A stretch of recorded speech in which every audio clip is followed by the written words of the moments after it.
Dear guests, welcome back. We are truly sorry for this technical inconvenience, and we are restarting our conversation. As I have briefly mentioned, today we'll be honored to host very distinguished faculty and expert on negotiation, and also a dear friend. Professor Horacio Falcao is a professor of decision sciences at INSEAD and the director of negotiation dynamics program. Horacio has a tremendous experience in helping individuals, corporations, and governments to be better and more effective negotiators. Without further ado, I would like to kick off the conversation. So welcome, Horacio. Thank you. Thank you once again. Just a very broad and general question. How is life there? How are you affected with from all this mess? Well, luckily life is good, family safe, we're healthy.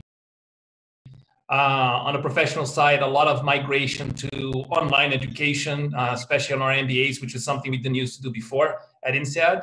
And on another professional level, checking in a lot more with my companies, my CEOs, and my entrepreneurship activities to not only help them manage the uncertainty, but also to support them as people, right? Helping them handle their anxieties, which is quite high. But I think we're all helping each other and we're moving forward stronger. It's good to hear that. Let's start with the concept within negotiation. As much as I see, there has been lots of things going through and lots of contracts are about to renegotiate. We are going through a very uncertain and very uncommon times. And as much as I see, there will be an era of renegotiation in every domain, in every possible domain, if I may say.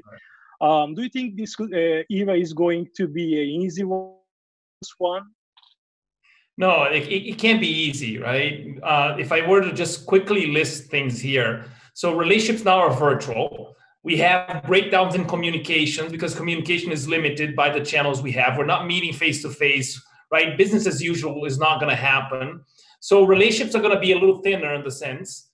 Communication will be limited again. Time is running short because people are starting to have to make very quick decisions because cash is also running tight, right? Uncertainty is high, but legitimacy, meaning what used to be fair until 2 months ago might not be fair price anymore today. And so there's the uncertainty grows tremendously, not just around the virus and the crisis, or is there a recession or not, but even the pricing of assets, or how should I deliver, or how much should I deliver? If I had targets to achieve, are those targets still valid or they're not valid? So what will be the new target? Well, we don't know because we don't know what will be reasonable under the current context.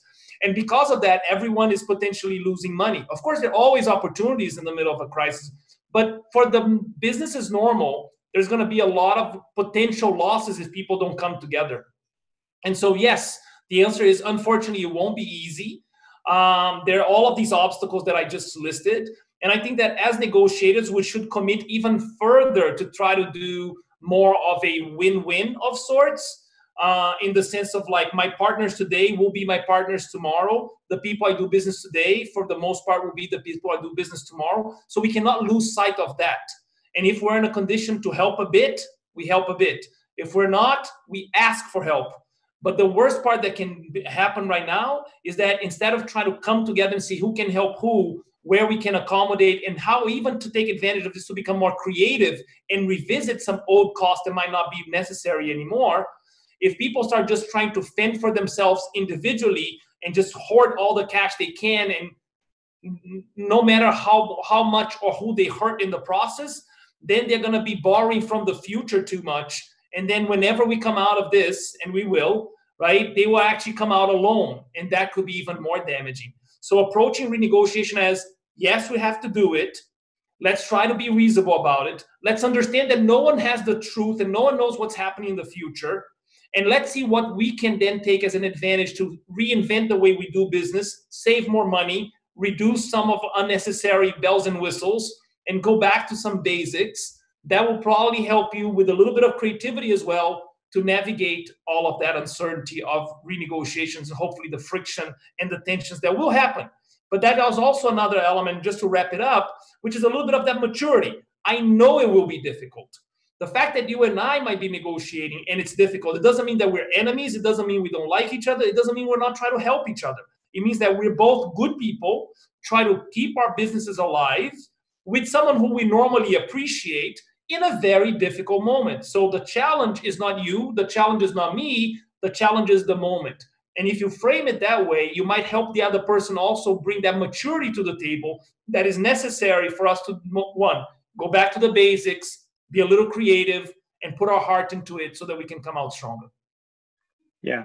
Regarding the definition of a negotiation, when we think about negotiation, we thought that it's going to be kind of an arm wrestling between two parties. One of them is going to win and the other one is going to lose. But yeah. I know that you emphasize the concept of value negotiation. So what is negotiation to your point of view, and what is the difference of value negotiation? So value negotiation is one system within negotiation. The same way that judo is a martial art, right? Value negotiation is one way of going about negotiation. So the value negotiation system was one that I developed based on very many good systems out there. So I basically borrowed shamelessly, and I tried as an actual negotiator, not just as an academic, things in the real world, and I saw what works and what doesn't work. And then I try to put things together in a way that were consistent, and not only in an American-centric way, but very international. So, Sardar, as you well know, I come to Turkey, I've lived in Asia, I go to Europe, I go to Africa. And the advice that I try to build around value negotiation is one that will help you do what? A combination of things. Maximize value under minimum risk in the widest array of situations, right? That's the objective of value negotiation. And therefore, when we maximize reward and minimize risk, we're maximizing value overall.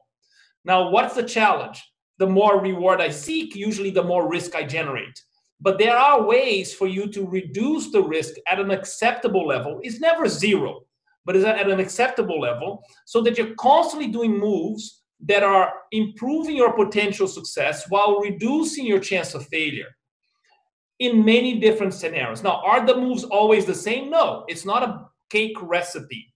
It's a strategic approach where you pay attention to the right levers, and then you make intelligent choices given the context you are in right now, which is different than 2 months and 2 years ago, even if it's the same person. And I then assess the new rewards and risks that I'm seeing at the moment. And with a little bit of theory and science, I can make better choices. And that's the bottom line of it all. When we're talking about value negotiation, it's about risk reward, it's about focusing on value, and it's about owning your choices. It's about making sure that everything you do is something you control. It's my choice. Now, I don't control you, but I control myself, and I control my choices. Even if I don't control my emotions fully sometimes, it's still my choice. And so the moment that the negotiator focuses on that instead of the final outcome or the counterparty, we focus on something we can control, and therefore we maximize our chance of getting the negotiation we want.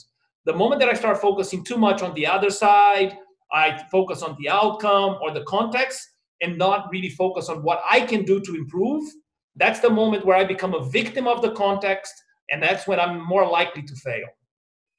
I hope that was a quick summary of it. As you can imagine, I can talk about this for a long, long while.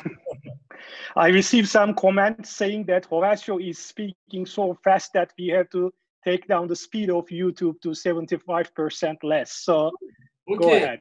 Yeah. I can try. I have a good friend, Ian Woodward. He's an expert on communication. Right. And he says that it's very hard for someone to slow down. Right? They might do it for a couple of minutes and then they forget and they go back. Feel free to go. Is to slow down by making more pauses so that people catch up. So I'll try to do a bit of that. I'll just pause a little bit more often. Hopefully that will work.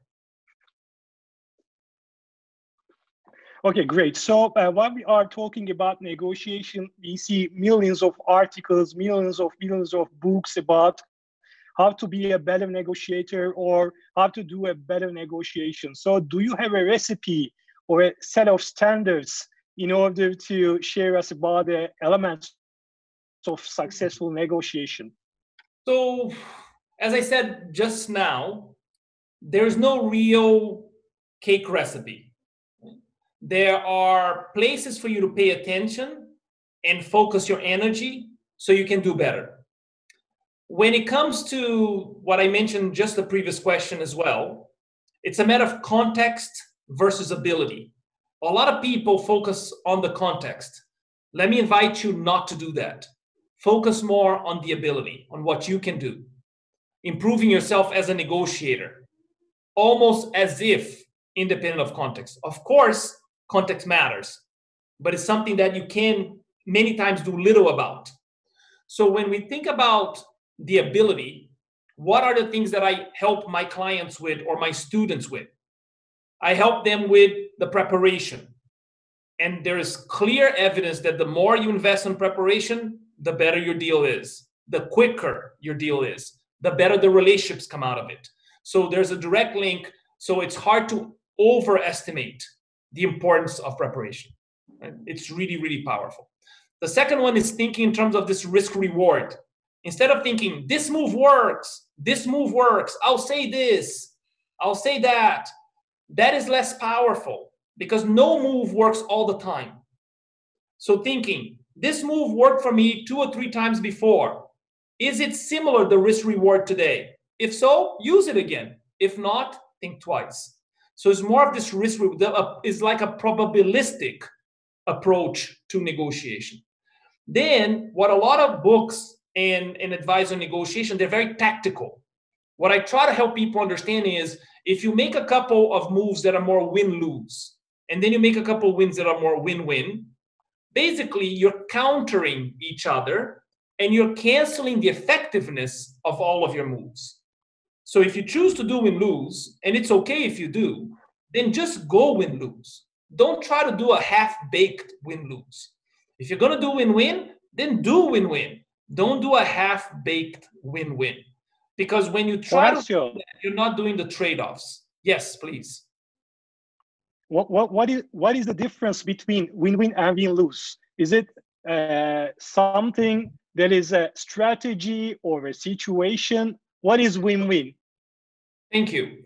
So let me take this side note and answer that question, which is very basic for negotiation science. Win-win, in my theory, or win-lose, they are not the outcome. I win, you lose, because I don't control that. Remember, it goes back to my choice. Win-win, win-lose also is not the situation, because I don't know what the situation will evolve to be. Win-win and win-lose for me are the 2 main negotiation strategies available to any negotiator.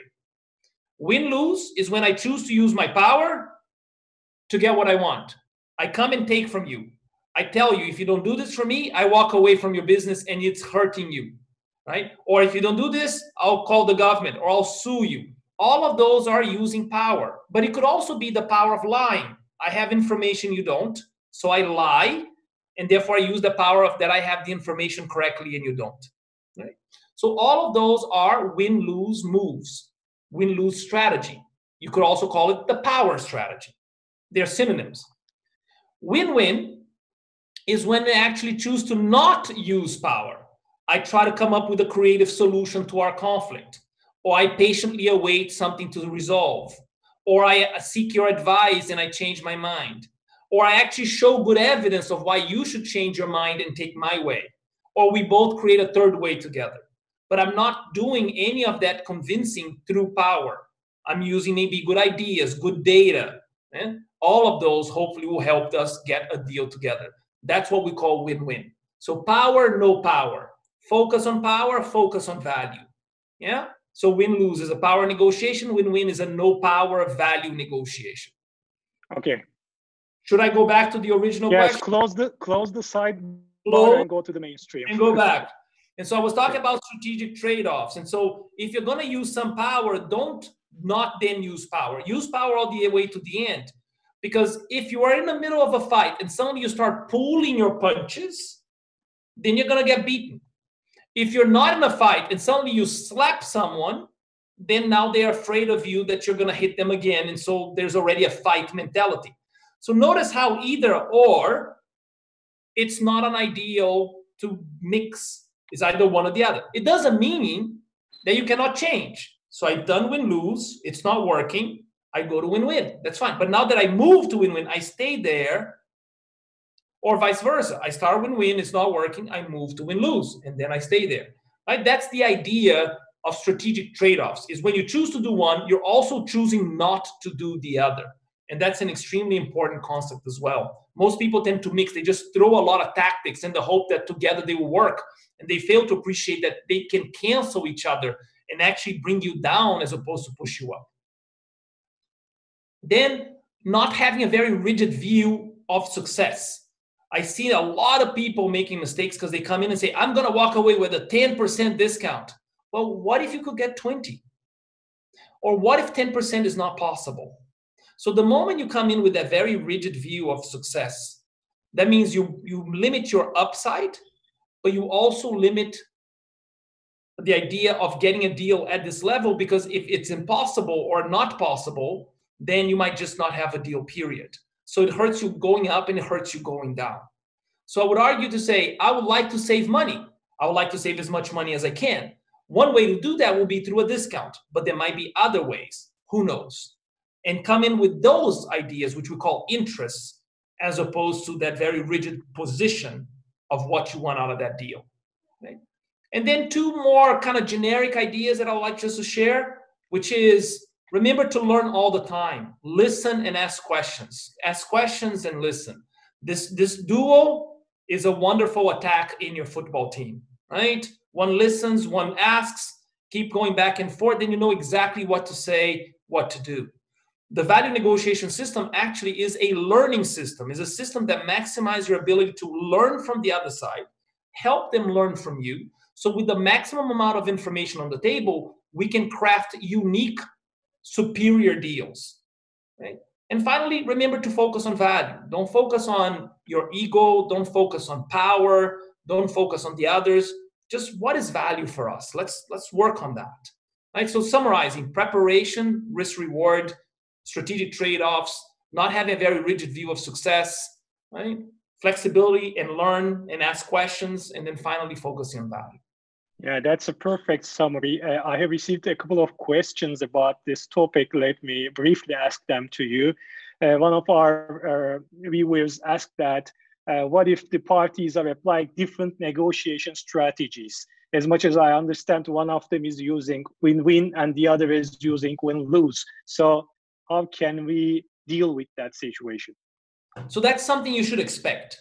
Yeah, that would often happens. Many times both sides end up doing win-lose because this is the easiest one, theoretically speaking, right? So it's not so hard to understand how to play bargaining, which is a typical win-lose process. So that's a normally confluence. But when people disagree, usually people think that whoever is doing win-win is at a disadvantage because they're not using power against someone who is. Well, if you were in a true fight, you could argue, yeah, maybe that's true. But in negotiation, there are many ways in which you can prove to the other person that by using power, they actually will get in return your resistance, or that you will get in return less value than if you try to collaborate with me instead. And if you can make that case, and if you can show that, there's a decent chance that if the other actor is rational, and if they have good money, and if they work for a good company, they're probably rational enough, even if they're acting emotional, and kind of gear them towards some win-win with you to make life easier. That would be the preferred method. However, I've been in many instances where someone is doing win-lose, I am doing win-win, I try to move them to the win-win side, they don't want to do it, and that's still okay. It just means that every time you choose a win-win move, you need to be extra paranoid of thinking, and how will they try to take advantage of me? And how will they try to take advantage of me? And then preempt that. Preempt that not by attacking them, but making sure you don't show that weakness. You see, the big risk of win-lose is that people will resist and react against the power. The big risk of win-win is that others will think you're weak and will be sniffing for weakness to take advantage of you. But if you show that I am not showing weakness, I want to do this deal, I like this deal, I'm not desperate about the deal, I'm not going to go bankrupt if I'm doing this deal, then there's nothing to fear because there's no leverage that they can apply on you. So eventually, even if they keep on doing win-lose, it's like they're throwing punches on the air, but they're not landing on you. And so eventually you can just keep on going. It will take longer. It will be more frustrating, right? Ideally, we're doing the same. But even if we're doing different, you don't have to change your strategy because they chose a poor one. Right. Another question is about Batna. Can you share your perspective about Batna concept? Okay, so I'm actually writing a new article on Batna. So Batna, for those of you who may not know, is an acronym. It's a very famous acronym in the negotiation science, and it stands for Best Alternative to the Negotiated Agreement, which is a funky way of saying what's your plan B. If this negotiation doesn't work, what will you walk away to? Right? Now, if that's the Batna, what's the point of the Batna? Many people say, if I have a bigger Batna, then I have more power. Let me translate. If my Batna is really good, say I have another person offering me 100 and you're only offering me 50, well, my Batna is really good. So unless you can bring your deal above 100, I have a strong incentive to walk away. If you then don't have a Batna, if you cannot really walk away to something appealing to you, then you need this deal more than I need this deal. So my big Batna makes me more powerful in a way than you. That's the normal view of Batna. That's what I'm calling Batna 1.0. Who has the bigger Batna? But there are other considerations to think about, and that's what the article that I'm writing on is about when you think about power. Because I might have a bigger Batna, but I might be ashamed of pursuing it, of seeing how my community will criticize me for it. Or I might be dealing with someone who actually has a lower Batna, but has also a lower level of satisfaction and is happier moving away to their smaller Batna than I am moving to my bigger one. I might be dealing with someone who's more confrontational than me. So let's say, right, a very famous example, right, the President Trump. He's a very confrontational negotiation style. So he actually, as we saw from his TV programs, The Apprentice and all, he was very comfortable with walking away, slamming the table and speaking out loud. So he might have an internal culture, personality even, very keen on walking away to his Batna, even if he doesn't have one. Whereas I might have a Batna, but I might be someone who is less willing to behave that way. And therefore, it might be harder for me as an individual, personality-wise, to walk away to the Batna. So what I'm trying to elaborate with this new article that I'm writing is that Batna is not such a simplistic power source as most people think. There are many transaction costs, personality costs, community costs, and others that one has to look into when they're looking into a negotiation to properly assess who has more or less power from a Batna perspective. I don't know if that was too much in the words, but hopefully it gives a start. I think it's quite a comprehensive approach. Besides that, I know you are a Brazilian and you are as energetic as we are here, like Turks and Mediterranean people. So one of the questions that I would like to ask you, and also a question from the audience, is that how can we handle our personalities, biases, emotions throughout the negotiation process? Okay, so that's a tough one, being a Brazilian as well. The answer is you shouldn't hide them, because if you hide, they overflow. Okay, if you hide, they interfere with your decision-making process and push you into making bad decisions, right? So the best thing for you to do that I know of, that the science of negotiation understands, is for you to manage them as an element of the negotiation. Let me explain. What does it mean to manage them? Is to acknowledge that both of us will have emotions, especially in difficult negotiations. And if any of us start getting to a level of emotional that is disruptive, distracting, or the like, we should put it on the table and make it an issue. The good news about Turks and Brazilians is that we are a little bit more comfortable talking about our emotions. If we go to Japan or China, they might be less. If you talk about the Nordics, they might be less. But our cultures, we're somewhat comfortable saying, hey, you know what you said right now, that was not good. I actually am quite angry with that. And then explain why that made you angry. That is, we call managing emotions as opposed to having just emotions. And that's considered also a trust building exercise, because that, in a way, you're giving me some access into you. You're showing some level of transparency. You're also showing that you're a human, that you're not a robot. And so it's easier for me to trust you. It's easier for me to understand. And even if I'm the only one putting the emotion on the table and you're not, I am better off. Why? By putting my emotion on the table, I take some of it out of my chest, I put it on the table, and I invite both of us to work on it to try to reduce whatever is disrupting me, which means that it's less likely that's going to push me into bad decisions. If you don't do it, you're holding your emotion inside here. You're the one who's likely to make a bad call. That's your problem. Now, I might even ask you, hey, you seem different. Did I say anything to upset you? Or every now and then I'm going to check the pulse of the negotiation and say, do you think this is going well? Do you think this is going in a direction you like? Do you feel like I'm trying to be a good partner to you? I will do those checks. Why? Because sometimes when other people are with strong emotions, they make bad decisions for them and for me. So I don't want their bad emotions to ruin my negotiation. And sometimes that emotion is a positive emotion. People are too happy. They're too excited. Let's sign now. So whoa, I love the excitement, so I don't want to kill it. But I don't want to sign the deal right now either, because we still have to do more due diligence. So one of the things that I will do is to say, I will address the emotion. I love the excitement. Let me share. I'm also very excited. Yeah. One of the risks of excitement is for us to rush to the finish line without doing our due diligence. So that we don't fall into that and we keep the excitement, let's engage on that due diligence right away. Right? So you just direct, but you manage. Now, for cultures where talking about emotions is difficult, then you do it in a more subtle way than what I just exemplified here. But again, I'm assuming the similarities between our two cultures, Brazilian and Turkish, and therefore I'm sharing a more open way of dealing with the emotions. Great. So another follow-up question is about the cultural differences. Does that framework apply for cultural differences as well? So culture differences, well, there's a lot of material on cultural differences in negotiation and besides, right? Cross-cultural communications, cross-cultural business.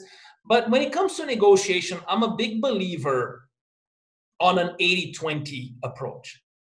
Let me explain. The 80 is we're all human. Right?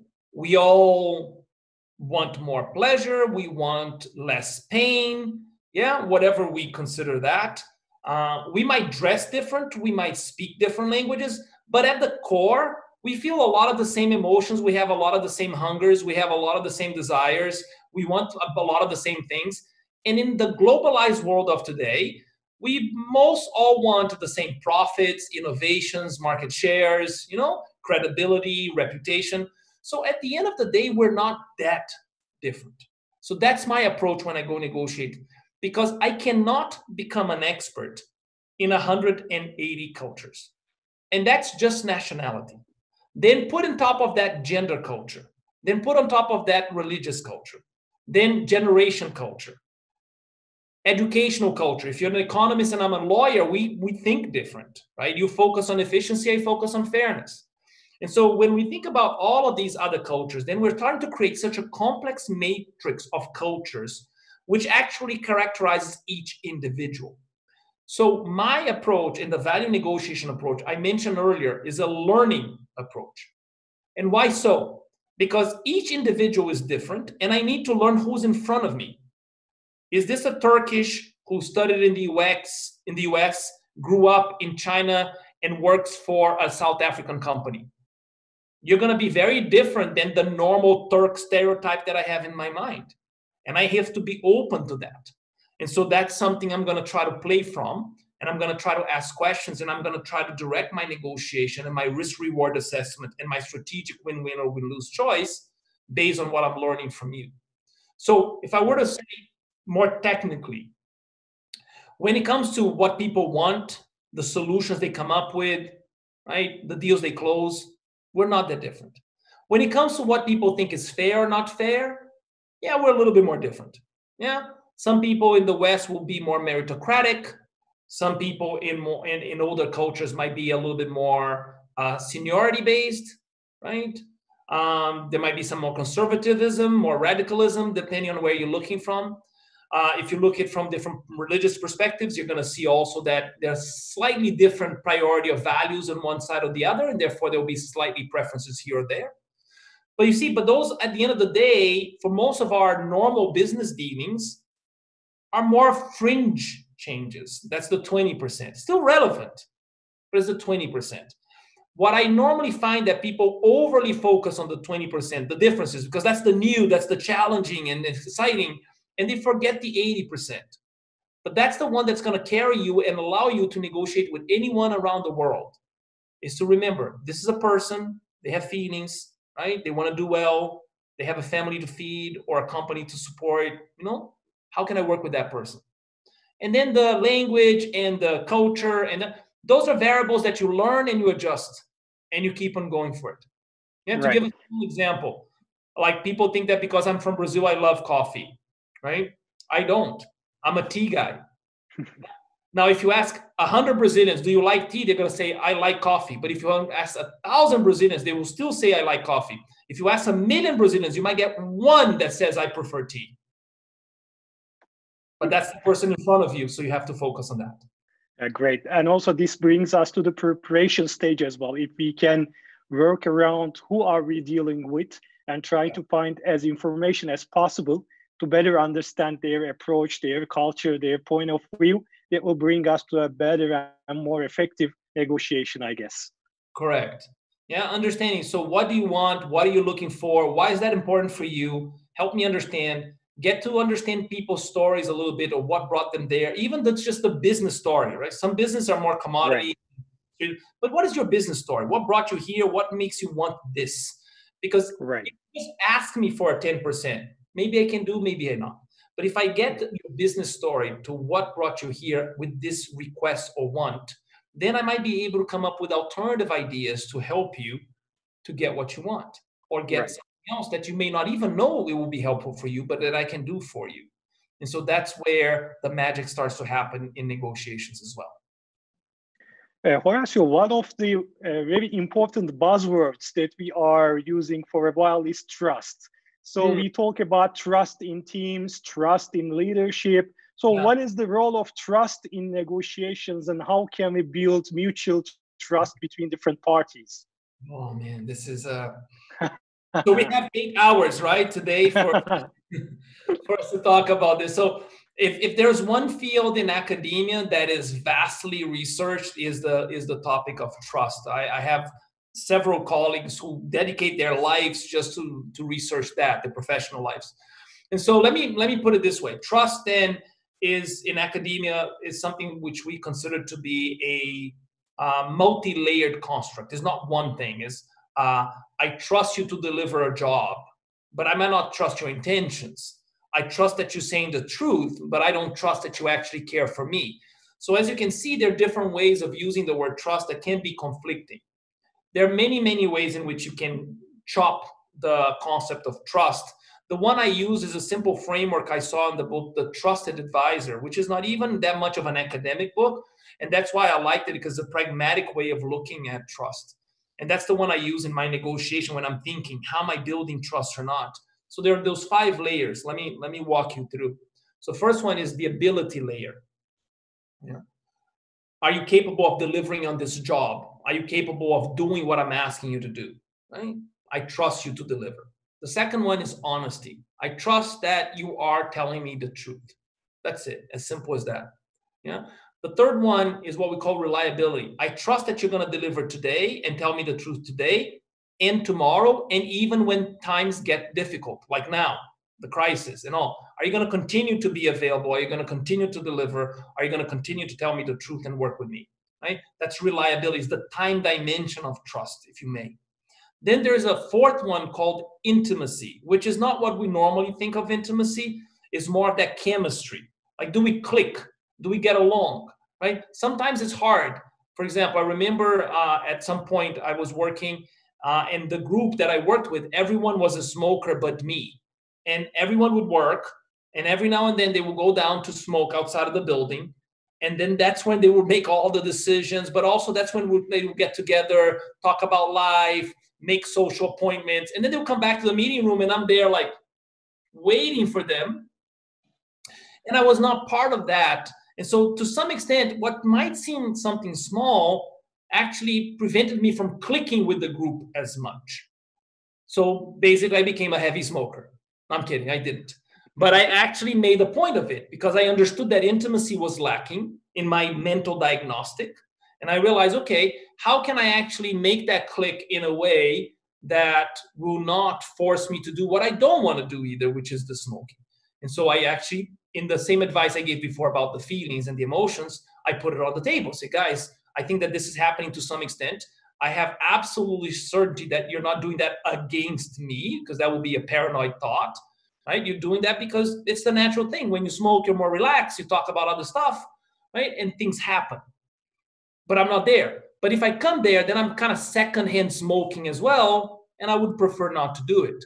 And so eventually we decided that we would actually end the meeting early, spend a few minutes at last kind of relaxing, having tea, not talking business, and then eventually they would go for their smoke. So I could participate at least in part of it, and so I didn't have to participate in all, and that helped a bit on that. And then the last one is caring, because my colleagues could have heard all of that conversation and then said, yeah, your problem, you're the minority, and go. Can I trust them ultimately to care for me? And so that's maybe the most important part of trust, which is, do you care? Right? I actually had this, if you don't mind, I'll just share a very quick story. I was traveling, I had finished a big project in Singapore, and in theory, I was moving back to Brazil. It turned out that it happened in a different way. So I had big bags. I had been in Singapore for over a year, and I'm coming out. So I arrived there, and it's the Air France counter. I'm traveling business all the way from Singapore to Brazil, over 30-hour journey, no direct flight. I arrived and I'm a little late. Well, let's put it, I'm late. I'm Brazilian, right? I was late. Yeah. So I was late, but I was not late to the point of damage. It's like they ask you to be there an hour, at least an hour before. And at least 2 hours before. I arrived an hour before, when you're supposed to already be kind of by the gate and things like that. So it's like not that late. And then I had the luggage, I put the luggage in, and I realized that I misunderstood the luggage instruction. Because I was going to Brazil, I thought I had more volume. But because I was stopping in France and taking a day to do some work, then I only had the luggage allowance to go to Europe, which was significantly less. I said, but ultimately I'm going all the way to Brazil. And the lady's like, yeah. And just there on her computer, and said, you're going to have to pay this massive fee, or you just leave everything behind. And I'm thinking, I'm business class. I'm going back home. This is a really difficult moment for me. After more than a year, all of that. And she was just like, nah, no, sorry, can't do. This is the price. And it was like more than $1,000 or more than $1,500 for that. And so at some point, she starts chatting with the colleague on her side, like chatting about other stuff. Like basically she gave up on me. And I turned to her and I said, excuse me, do you even care? And then she turned to me with a much softer face and said, of course I do. This is my job. I said, then please help me, because it doesn't seem like you're caring right now. It seems like you're just trying to get rid of me. Notice, I'm not saying that this works all the time.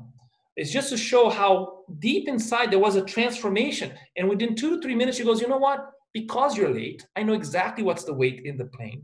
And I know that your weight will not create any difference. So you know what? I waive the fee. So just by understanding those different layers, the ability, right, the honesty, the reliability, the intimacy, and the caring, you now can be more targeted in understanding where is the trust default? What is the problem in trust? And which one do I need to build to strengthen this relationship? Not that I need all 5 all the time. Sometimes I only need 1 or 2 small relationships. But if I'm building something stronger, I want to make sure all 5 are there, like my partners, right? The people I really work with. Great. So another question from the audience is about communication. What is the role of communication in negotiations? So it's another 8-hour discussion question. And if I may add, how can we find the delicate balance between communications, substance, and relations? Okay. So let me start. Okay, so when we talk about communication, negotiation is one way to communicate. What is the definition that I use of negotiation? Is that negotiation is every time you're trying to get someone else to do something for you or for a person you represent. And so the way I actually do that is by communicating. I either communicate power, remember, win-lose, or I communicate non-power, win-win. And so if you think about persuasion, if you think about influence, if you think about convincing, for me, those are the same ideas. Every time I'm engaging in persuading or convincing someone or influencing someone, I see myself in an exercise of negotiation. So I am extremely careful, as much as I can be, of course, with communication. I choose my words. So for example, I will not say the word but much when I really do not mean it. For example, I teach in my classes, the word but is the great eraser. I like you, but. I like your proposal, but. Yeah? That basically, notice how that erases the perception that you mean what you said before. I love you, but I'm going to leave you anyhow. So the fact that you love me didn't help me much, did it? Because you're going to leave me anyhow. And so what we try to do in negotiation is, unless you really mean the but, we use and. And so I love you and I'm going to walk away. Notice that now those two stand on their own right. It is a little bit easier to believe that you truly love me because you didn't do a but. It was just to soften me up. And now you're going to say something negative. It's like this and that. That's okay. Now, I don't like the second one, but I understand they're independent. And so I can live with both realities. Do we use but? Yes. Yes. I will leave you now, but I will always remember our time together. So notice how I erase a little bit of the negative and I keep the positive a little bit further up. And although you might say, but Horacio, you're just playing with words. No, this is my craft. I'm not playing with them. I'm being precise. I'm maximizing their power. I'm maximizing their message. I'm maximizing their emotional impact so that I'm more likely to have you see what I want you to see. I'm also open to helping you do that so you can help me see what you need me to see so we can then communicate better, exchange better information, put ourselves in a good emotional state so we can make good decisions, because that's ultimately what negotiation is all about, is an iterative communication exercise so that both of us can make better decisions together than we would do otherwise alone. Great. So you sometimes mention the difference between communication and relations and interest and substance as well. So can you briefly just give us some idea about that framework? Sure. So this is what I call the 3 negotiation frameworks. Basically, I mentioned that every negotiation is like a thread, like a rope, with 3 intertwined sub-negotiations. And so that's what Serdar is referring to right now. What I think is that every time you're negotiating, there are 3 main conversations you're having. And many times we're only alert to 1 or maybe 2 of them, but not maximizing our ability to take all of them to where we want. And so when we think in terms of negotiation, there's the substance negotiation. What is the substance negotiation? Is the money, is the terms, conditions, is the deadline. Yeah, you need to deliver this many units in this condition, with this warranty, at this place, for this price, by this deadline, whatever it is. Yeah. So all of those are things that you usually put on the contract. They're usually the quantifiable stuff. That's the stuff that pays our salary. We do well on that, we do well. We don't do well on that, we might get fired.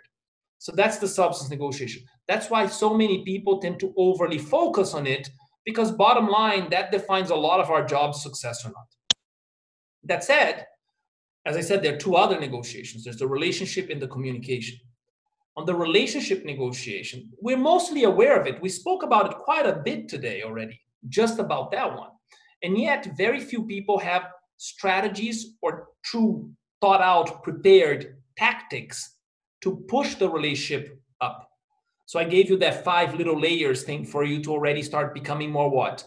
More conscientious, more analytical about using your relationship skills in a directed manner so that you know exactly what you're trying to build relationship-wise. Yeah. So that's the idea on the relationship. It's not just to be a thing we do, especially in a country like Turkey where you're very good with people.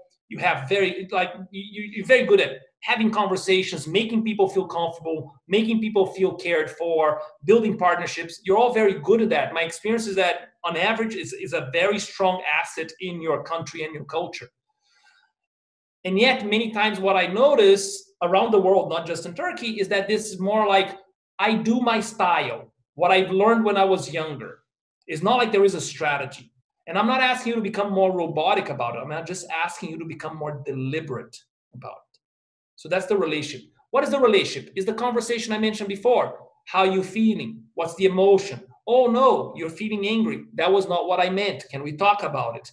Oh, you're feeling too excited about this. I'm afraid that this might lead us to try to jump risks. Can we stop and talk about risks as well?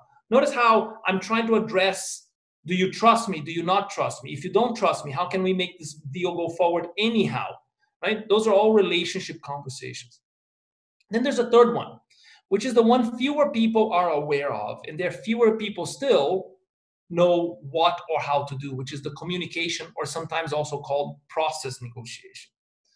And that is the idea of what are you saying, how are you saying, when are you saying? Do I share this information now, or do I share this information later, or do I never share this information? That's a big decision. That's a big negotiation right there. I ask you a question, you don't want to share the answer. How do you answer me? That's a big way of handling a big problem. You answer me, I don't want to tell you. It feels personal. I can't tell you. Well, now I'm curious. Why not? Well, this is confidential. Well, who made it confidential? So notice how all of these are negotiations we might be having around that communication, around the process. Because if I can't get good information, I can't make good decisions. So I want to have this conversation with you. It also means who needs to be involved. How are we going to make a decision? Is it me alone, or do I have to consult a lot of people? How much time do we have for a decision? Notice it's not the delivery of the product, because that's already quantifiable substance. It's how much time do we have for the negotiation process? How much time do we have for a decision? Whom we need to consult? What is our agenda? Yeah? Are we going to go online, or are we going to go face to face? Am I going to come alone and then share with my team, or am I going to bring everyone? You know, all of these are decisions that can impact, as many of you can, I can probably imagine you thinking, that impacts negotiations quite a bit. You know, if I'm going to have a team, how am I going to allocate the roles of my team? So that all happens in the communication negotiation. So the substance, the price, terms and conditions, relationship, the trust, the emotions, communication, the process on how to go about negotiating. That's pretty much how we see things. Great. So a couple of things about managing difficult behaviors, maybe. You have already touched some of the points about managing difficult behaviors, but, you know, mostly in win-lose strategies, we see some difficult people doing very powerful actions. So at the end of the day, any thoughts about how to manage difficult behaviors? Sure. So there's an excellent book on that. It's not very recent, but still very good, because as people, we don't change that much. It's called Getting Past No by William Ury. So a lot of the theory that I'm talking about starts from a book called Getting to Yes. Many of you may have heard of it, from Roger Fisher, who was my mentor. Then William Ury, who was also mentored by Roger Fisher, wrote a book called Getting Past No. And in that book, he basically focused on that, like how to handle difficult behaviors. And that's the first thing to call attention to. We're not talking about difficult people, we're talking about difficult behaviors. If you think about difficult people, it's hard to change people, but it's easier to change behavior.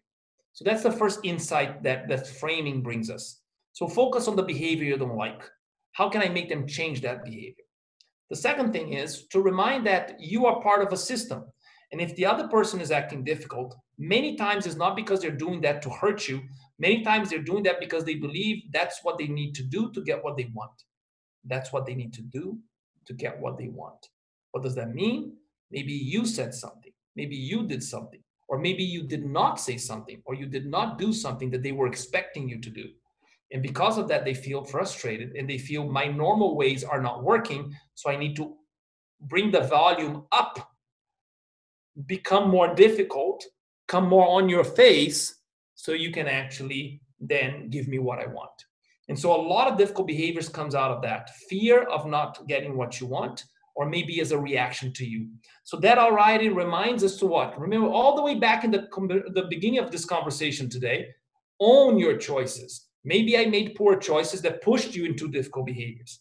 The good news about that is that if I turn out to find that that's the reason, I can better fix it. I can apologize, I can say something else, I can do something for you. If you're feeling afraid, I can show you I'm not trying to use power. I'm trying to focus on value and see if we can go there together. If, however, they remain difficult, then the one important thing is to first start controlling your emotions. And one of the best ways to do a quick is to check in and say, there's an expression called going to the balcony, which is basically that ability of, you may have seen some Hollywood movies where there's that out-of-body experience, and like the soul or the astral projection, I don't know how to call it, are looking at themselves acting in the movie, and they're here outside. That's an ability that a negotiator tries to develop, so that I can see what's happening while it's happening. And by having that distance, I can better analyze and hold back my emotions a bit, and therefore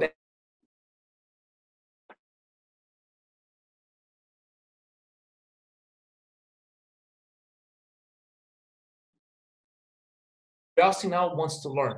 So instead of I can attack you, you move into how can I ask more questions? The moment you ask more questions, you learn more. The moment you learn more, you feel more in control. The moment you feel more in control, you have better ideas on how can I handle the counterpart, right? Great. Do I need to negotiate a new process? Should we meet later? Should we bring more people? Should we calm down and take a break? And that's negotiating the process. Or maybe I didn't show them enough respect. I'm sorry, I came in, I went straight into business, I didn't show it. Maybe that's it. Negotiating the relationship. The process and relationship, they're not ends on themselves. They are foundations to help you maximize the substance. Without them, maximizing the money becomes harder. Yeah. Go ahead, please. There's an interesting question maybe you would like to address. I'm going to cheat a little bit by looking at the screen to give the exact wording. Do you have any suggestion for being honest when we make self-negotiation with ourselves to get any results in business and private life? So negotiating with yourself should be the hardest one, right? So negotiating with yourself is really, really tough. I know that every day when I say, am I going to work out today or not? Am I going to eat that sweet today or not? Those are two things that I struggle on a daily basis. Am I going to get out of bed right now or not? Some days I have meetings. Some days I only have research. So I'm like, I could stay a little longer. And so some of the things that I try to do to myself is to create a contract and actually sign on it of sorts. If it's something like losing weight or something more tangible and concrete, I will set up the targets. I will then set up the process. I will then set up a chance to why should I revisit.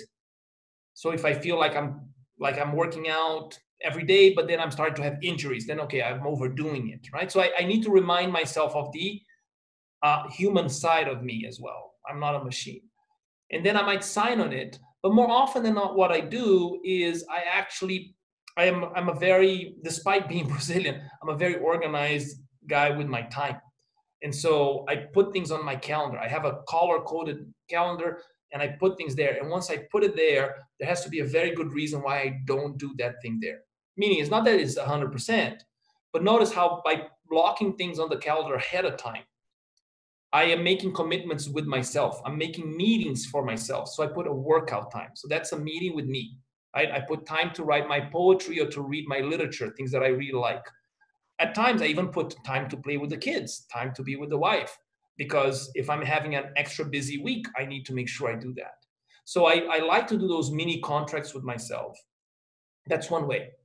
The second one is if I notice that I'm having a hard time implementing it, then I just go into a role play mode and I repeat the desired behavior until it becomes a habit.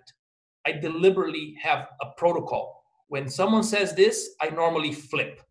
So now when someone says this, I am going to say this word instead. And that becomes a trigger for me to avoid going into a different behavior. You see, it's very hard to drop a bad habit. It's much easier to substitute. Right? There's a book called The Power of Habit. And it said that's the core message of the book. Yeah. Right. Very hard to drop a habit, is much easier to substitute. So I try to get a good habit and substitute the bad ones. And that's another commitment to myself.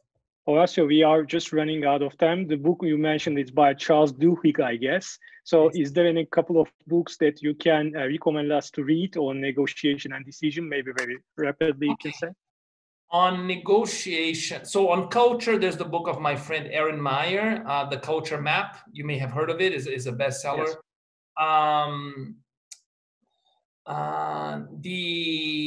On decision making, there's a book from another colleague of mine, Anil Gaba, Dance with Chance.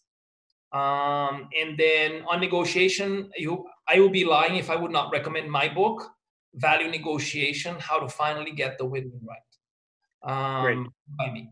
Because it basically covers 90% or more of what we talked about here, and of course a lot more in detail.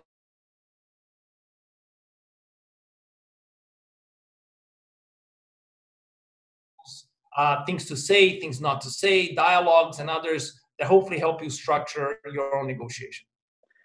Horacio, thank you very much. It's always a pleasure to host you and listen to your insights, but we are running out of time. Dear guests, once again, I would like to apologize for the inconvenience that we had in the initial kicking in sequence, but I think we have done a good job of covering many areas in negotiations. Horacio, once again, thank you very much, and hope to see you soon in Turkey, face-to-face. Hopefully so, Serdar. Much appreciated, and thanks to all of you who took time from your busy day to listen to my ideas. Much appreciated. By saying that, I am concluding the stream now. Everyone, thank you very much, and hope to see you soon with another guest and with another subject. Thank you.